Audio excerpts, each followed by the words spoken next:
También estamos pendientes del estado de salud de uno de los polizones que llegaron esta misma semana también a Las Palmas de Gran Canaria. 3 personas que viajaban en el timón de un petrolero. Sobre ello, sobre la petición de asilo que han hecho, hablamos con Loweila Mint El Mami, que es abogada especialista en extranjería, a la que ya saludamos. ¿Qué tal? Buenos días. Buenos días. Bueno, porque a estas personas que llegaron a Las Palmas de Gran Canaria se les considera polizones y no migrantes, por ejemplo, irregulares como los que llegan en patera. Bueno, básicamente porque tenemos una normativa que distingue, en este caso, a aquellas personas que pretenden entrar de manera irregular dentro del territorio nacional. Teniendo en cuenta que en el caso de los polizones, pues se trata de personas extranjeras que han embarcado clandestinamente dentro de buques que atracan a puertos españoles y que el tratamiento que reciben las personas extranjeras que pretenden entrar de manera irregular a territorio nacional, en este caso, a través de una embarcación o una patera, es totalmente diferente. ¿Por qué? Pues porque la normativa prevé para unos, es decir, para los que son interceptados queriendo entrar y violentando la frontera, en este caso marítima, que sean devueltos directamente. Tienen un procedimiento de devolución porque la ley orgánica que regula los derechos y libertades de los extranjeros así lo establece, y en el caso de los polizones es totalmente diferente porque digamos que no son interceptados queriendo entrar, sino que es el propio capitán del buque quien tiene que activar y llamar a las fuerzas y cuerpos de seguridad del Estado para informarles de que ha sido identificada una persona dentro de su propia embarcación, ¿no? Digamos que son como dos aspectos totalmente diferentes donde las personas están en diferentes situaciones, ¿no? Una, directamente se hace cargo la Brigada de Extranjería y Fronteras para iniciarle el procedimiento correspondiente de devolución, que es una detención de 72 horas en el CATE, que ya lo vemos en el CATE Barranco Seco, en el de Lanzarote y en el de otras islas, para después, dentro de las 72 horas, intentar devolverles. En caso de que no lo consigan, pues la solicitud, en este caso, de internamiento en un centro de internamiento de extranjeros. Y en el caso de los polizones es totalmente diferente porque digamos que la persona no desembarca, es decir, la persona se mantiene en la embarcación y solo se produciría la medida de desembarco si el subdelegado de gobierno o delegado de gobierno la autorizase. ¿Tiene la misma condición de polizones, por ejemplo, quienes, como en el caso de los 3 hombres que llegaron a Las Palmas de Gran Canaria, viajan escondidos, por ejemplo, en un petrolero, que quienes lo hacen, por ejemplo, escondidos en las ruedas de un camión? Totalmente. Nosotros aquí en Canarias vimos que durante el año 2020-2021, cuando Canarias se cerró y mucha población migrante quería salir a la península, vimos que en muchas navieras llamaban a las fuerzas y cuerpos de seguridad porque les constaban a varias personas migrantes intentando salir hacia la península escondidos dentro de camiones, en ruedas, en cajas. Imaginaros que estamos hablando de personas que ante la desesperación de querer poder viajar y ante la inexistencia de vías legales y seguras que se lo permitan, pues les abocamos a que tengan que hacerlo en estas condiciones en las que nadie con un pasaporte y con posibilidad de viajar y dinero lo haría.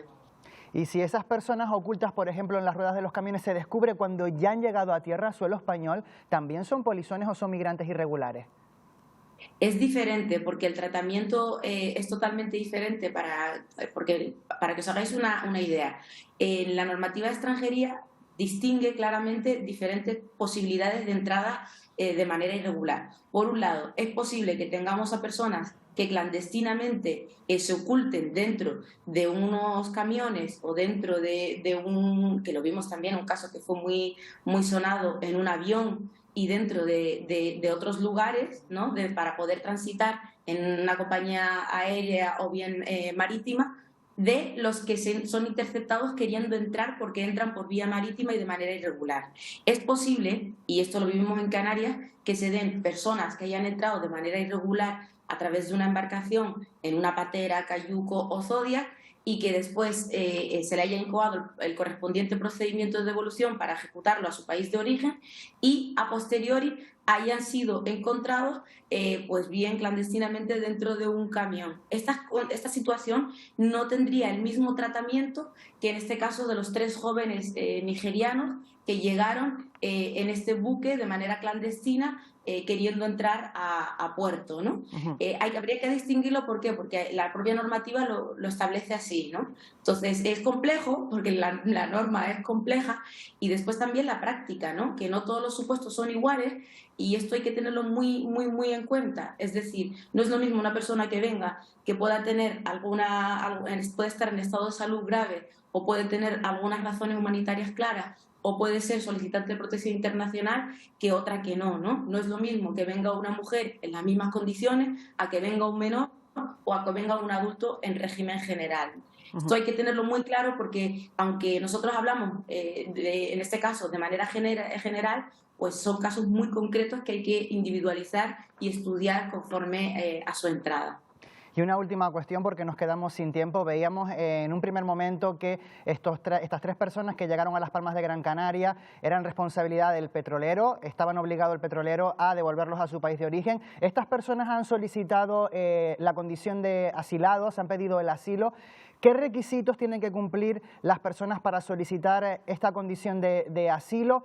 ¿Cuánto tiempo puede pasar hasta que se les conceda? ¿Y quién se hace cargo de estas personas durante ese tiempo hasta que se decide?